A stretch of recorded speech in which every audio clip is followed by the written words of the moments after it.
Hey guys, I'm back again for another video today. So today I want to talk about coping with a language barrier in the country that you're living in. I've gotten some questions about this and like what it is like and kind of how the experience has been for me. So I was just kind of wanting to chat with you guys about that today.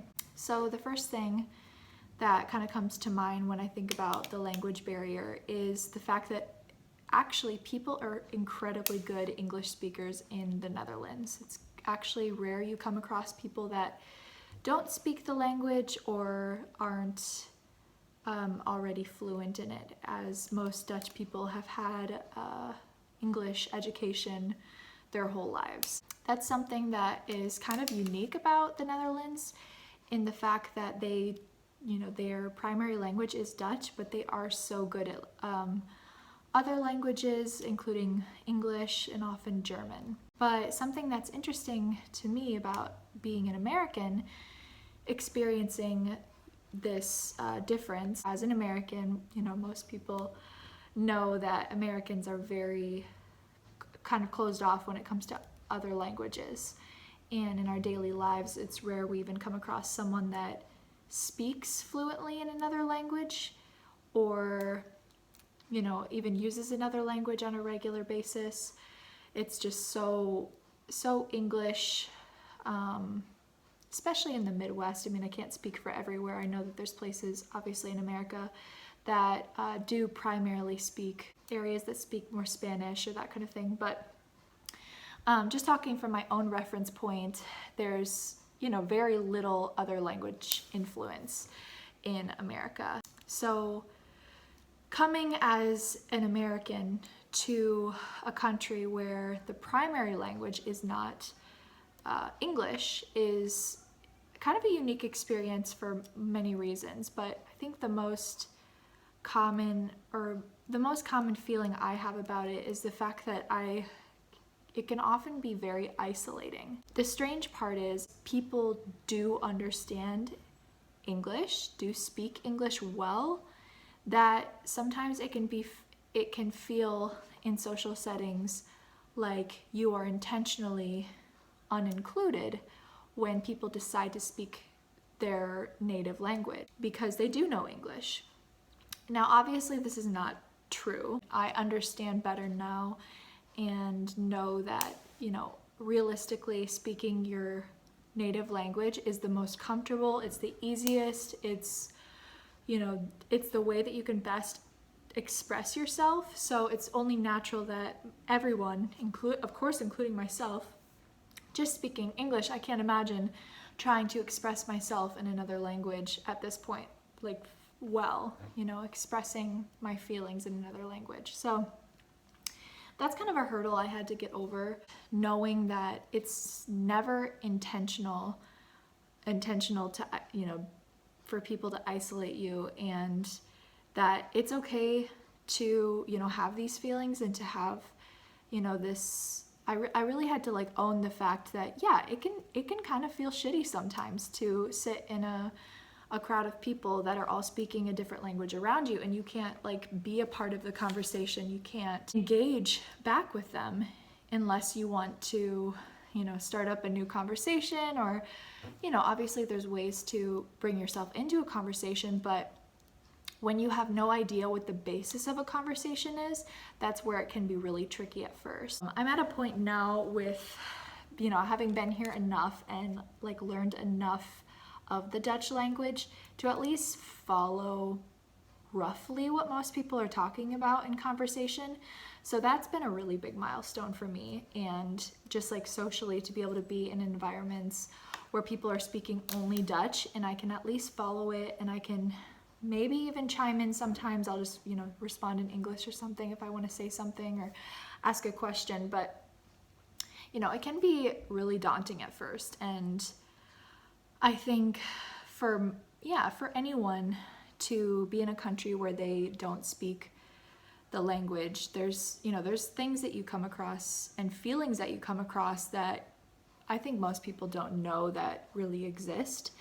And it took a while for even my husband to understand what it feels like for me to be in an environment where I don't understand what's really going on or being said or talked about, or, you know, because there's so many times where, you know, you're around people that are having really in-depth conversations, or you know, talking about something really meaningful, and you really want to be a part of it, and you really want, you know, I'm such a person that just loves to be involved in especially in-depth conversations, and especially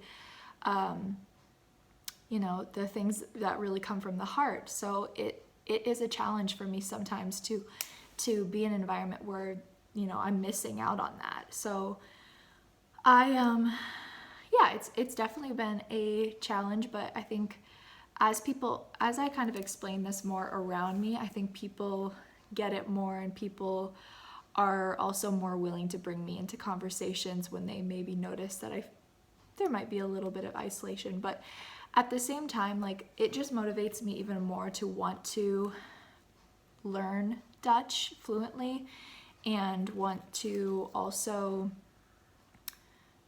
yeah, just use techniques to better understand, yeah, the language itself and the people and the culture. So it's definitely a tool as well as something that is a challenge. It's useful for me to feel this way, so then I am motivated to do my Dutch studies and to, you know, continue learning the language.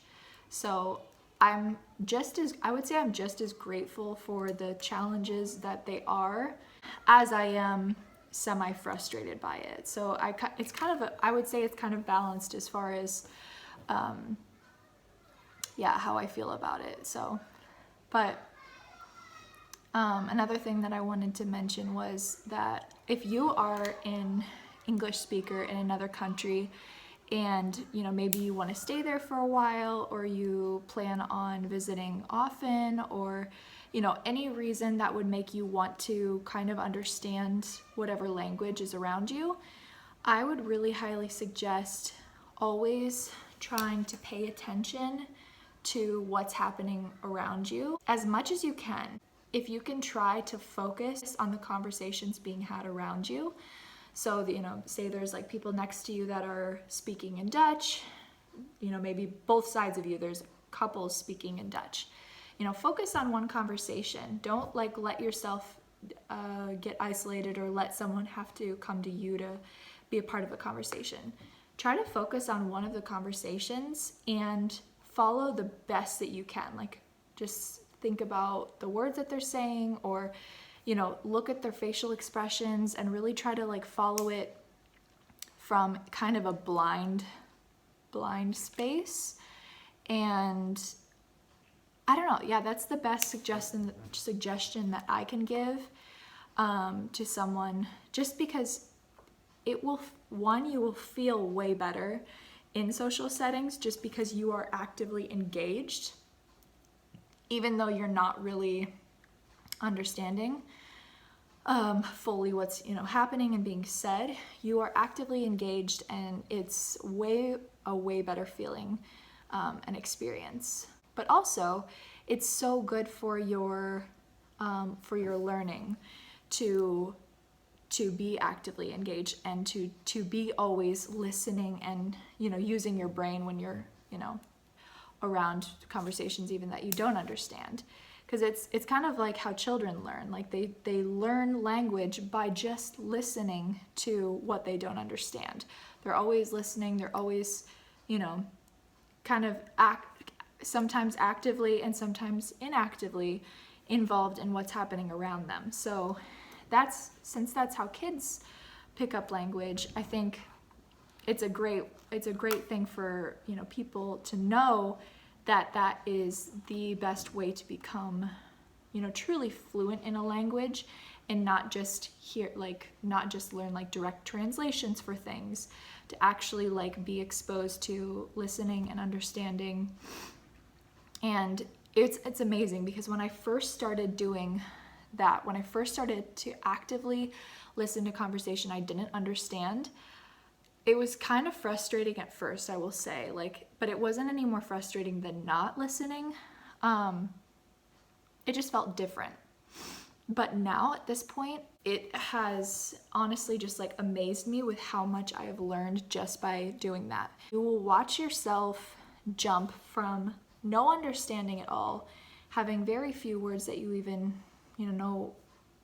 consciously know, to all of a sudden being able to follow what's happening in a conversation, or to, be able to pick out words to at least know generally what people are talking about. I don't know, that's a really, really beautiful feeling, I think, for me.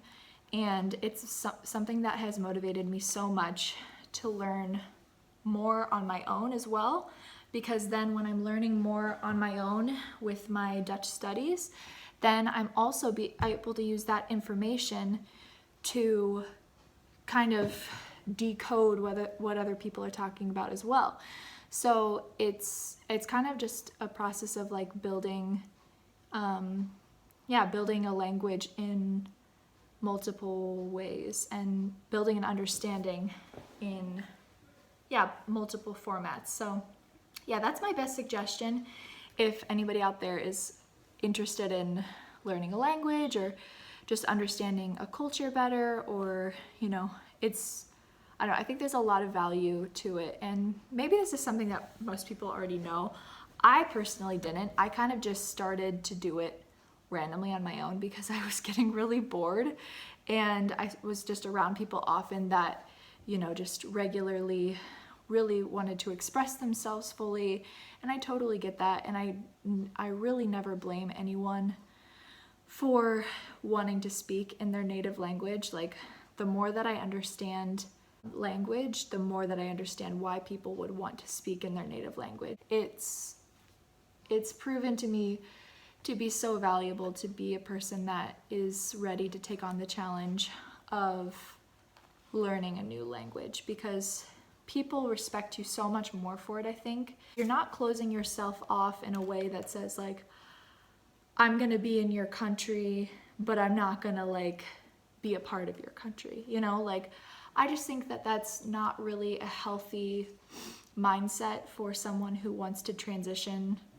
to being in a new culture and wants to, get everything they can out of living and being somewhere. These conclusions I'm kind of coming to often based from actually struggles within myself, and just trying to understand why I feel the way that I do, and why it's so hard sometimes to sit around in a conversation that I don't understand, and why there's been points where I literally wanted to just break down and cry because there was a conversation that was, lengthy in another language around me. These are feelings that I've genuinely had and experienced, and so I've really sorted through my feelings and tried to understand where they come from, and try to understand how I can be better at coping with the experience itself. I don't know, I just wanted to share this with you guys. Maybe there's other people out there that can relate to, the way that I felt, and also maybe there's other people that, can give me some good tips for how they've better understood a language kind of more naturally. And because I'm all about like, education in any form that works for you. But I'm really interested, especially in learning language a little bit more naturally than just, out of a book or out of direct translating or that kind of thing. So, I don't know if anybody like wants to discuss, things that they've done to better understand a language. I would love to talk about it. Just leave me a comment below with, maybe your experience or what you would suggest for me to better understand the Dutch language or language in general. Or if you can just relate to me and just say like, yeah, I've been there, it can suck really bad. Whatever you guys are feeling, I'd love to hear about it. So thank you for watching my video today. And if you're interested in seeing more videos like this one, please subscribe. I would love to chat with you guys more in the future about any topics you're interested in seeing. So definitely let me know what you'd like to see next. And I hope you have a great day. We'll see you later. Bye.